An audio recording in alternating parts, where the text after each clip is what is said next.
मुख्यमंत्री देवेंद्र फडणवीस यांच्या हस्ते पुण्यामध्ये महामेट्रो भवनाचं उद्घाटन। उपमुख्यमंत्री सुनेत्रा पवार यांच्यासह चंद्रकांत पाटील आणि स्थानिक आमदारांची उद्घाटन कार्यक्रमाला उपस्थिती। मुंबईमध्ये छगन भुजबळांच्या उपस्थितीमध्ये समता परिषदेच्या राज्य कार्यकारिणीची बैठकीमध्ये समता परिषदेच्या नूतन कार्यकारिणीची घोषणा।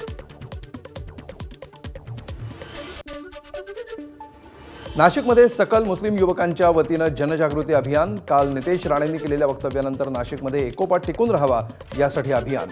कुंभमेळ्यामध्ये फक्त हिंदूंनी स्टॉल लावा, इतरांनी लावू नका, असं राणेंनी केलं होतं विधान।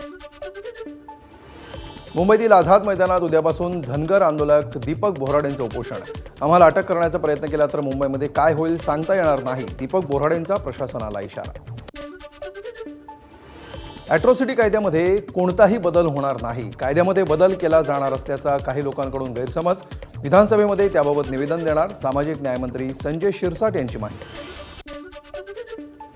केंद्रीय राज्यमंत्री मुरलीधर मोहोळ यांची चंद्रकांत दादा पाटील यांनी घेतली भेट। लवकर बरे व्हा, पुन्हा जोमानं कामाला लागा अशा शुभेच्छा। काल मोहोळ यांच्या पायावर शस्त्रक्रिया झाली होती।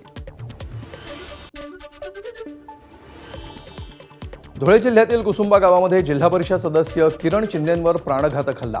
माजी जिल्हा परिषद सदस्य संग्राम पाटील, नारायण शिंदे आणि सुनील शिंदेंकडून पूर्ववैमनस्यातून हल्ला झाल्याची माहिती।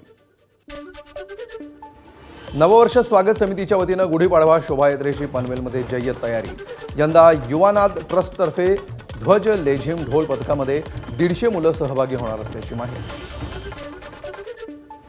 रत्नागिरीतील दापोलीच्या समुद्रकिनाऱ्यावर पर्यटकांची प्रचंड गर्दी। शनिवार आणि रविवारची सुट्टी एन्जॉय करण्यासाठी पर्यटक दापोलीत दाखल। हॉटेल व्यावसायिकांकडून पर्यटकांसाठी चुलीवरच्या जेवणाची व्यवस्था। दिल्ली उच्च न्यायालयाच्या मुख्य न्यायाधीशांनी अरविंद केजरीवाल यांची खंडपीठ बदलण्याची विनंती फेटाळली। मद्य धोरण प्रकरणामध्ये सीबीआयच्या अपीलावर न्यायमूर्ती स्वर्ण कांता यांचंच खंडपीठ सुनावणी करणार। भाजप आमदार हेमंत रासनेंचं पुण्याच्या जिल्हाधिकाऱ्यांना पत्र। केंद्र सरकार आणि राज्य सरकारनं 6 महिने पुरेल इतका गॅस असल्याचं स्पष्ट केलंय। अशावेळी गैरप्रकारांवर नियंत्रण ठेवण्यासाठी प्रशासनानं लक्ष घालावं, या आशयाचं पत्र। आखातामध्ये सुरू असलेल्या युद्धाचा औद्योगिक कंपन्यांनाही फटका बसणार। पुढील काही दिवसामध्ये 1000 कंपन्या बंद तर 10 लाख कामगारांवर उपासमारीची वेळ येण्याची शक्यता।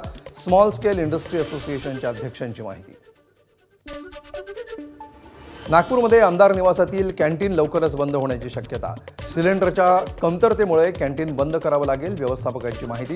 त्यामुळे राज्यातून शासकीय कामांसाठी येणाऱ्या लोकांची अडचण होण्याची शक्यता। एअर इंडियानंतर आता आकाशा एअरच्या विमानांचाही प्रवास महागला। फ्युएल सरचार्ज लावणार। देशांतर्गत आणि आंतरराष्ट्रीय विमान तिकिटांवर 199 रुपयांपासून 1300 रुपयांपर्यंत इंधन अधिभार लागू। एबीपी माझा, उघडा डोळे बघा नीट।